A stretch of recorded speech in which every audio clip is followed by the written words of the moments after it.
What's up, YouTube? What is going on?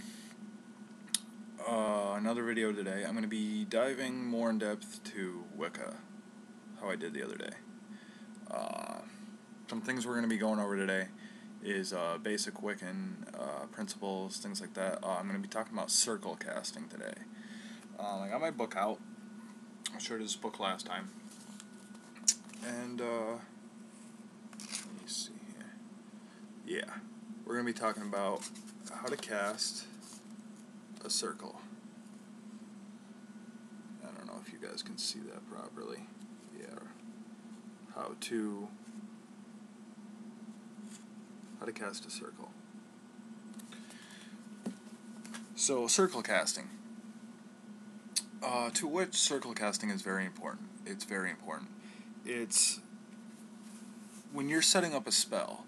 They say that a spell is more powerful when done within a circle. This has been proven years upon years upon years. The purpose of casting a good circle is because it locks within it the positive energies and it keeps the negative energies out. That's the basic point of it. You don't need to do it, but I would suggest doing it. Simply because it will keep the negative energies out, any negative thought process, anything like that. Okay, so circle casting. Obviously, some of you practice within your houses. Some of you might not be able to go outside and do this stuff. If you're inside, I would suggest using something like candles. Be careful not to burn anything, but candles, and maybe set them up within a circle around you and stand in the middle of them while chanting or doing your spell, focusing your energy, even meditating. So I would suggest that. Now there's different meanings. Now, as it says in this book that I'm reading right now, there's different ways to look at this. Here's one illustration. Okay, let me see here. I'm trying to focus the picture. Okay, you see that? What that is some people call it triquetra, trinity knot, things like that. 3 circles within a circle, or 3 loops within a loop. It's mostly used to represent the 3-fold goddess, mother, maiden, crone. It can also be used as representative of yourself, 3 parts of yourself. I mean, a lot of you are women, so I'll put it like this. You're a wife, you're a mother, and you're also an individual person with your own thoughts, your own feelings, and your own stuff going on. When you're driving in the car to work or when you're coming home from work, you're all by yourself. You're your own person. So you within yourself, you're threefold. You're a mother, you're there for your children. You're a wife, you're there for your husband, or girlfriend or boyfriend, whatever. And then you're your own individual person. And in circle casting, it's very personal. It's very in depth. And what I would suggest in this first video is concentrating on you as a person before you expand to your family. People in your family might not necessarily believe the same way you do, so you want to focus on yourself first. So that's one thing we're gonna be going over.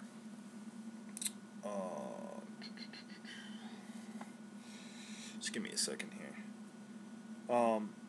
Now, obviously, many of you who practice Wicca, you may already know this, but the basic fundamentals of the pentagram: fire, water, earth, air, spirit. Now, it's very important when casting a circle to call within these elements. Spirit, water, fire, earth, and air. And the reason why this is so important is because every single one of these elements is an element within you. Um, Fire, protection, water. Water is kind of connected in with spirit. It's the flow of life. It's the flow of your inner self. Earth, uh, you know, grounding. Basically, you are grounded within yourself, within your spirit. You are. At, it's hard to explain. Um, and then air, air. Air, like spirit, is sometimes used to represent knowledge, or like knowing, or just having that calmness, just having that peace. Um, when casting a circle, you want to have all of these elements in place. It's best not to cast a circle when you're extremely angry or depressed, because you're going to bring those energies with you into the circle. You're going to want to focus mainly on positive energy before you cast your circle.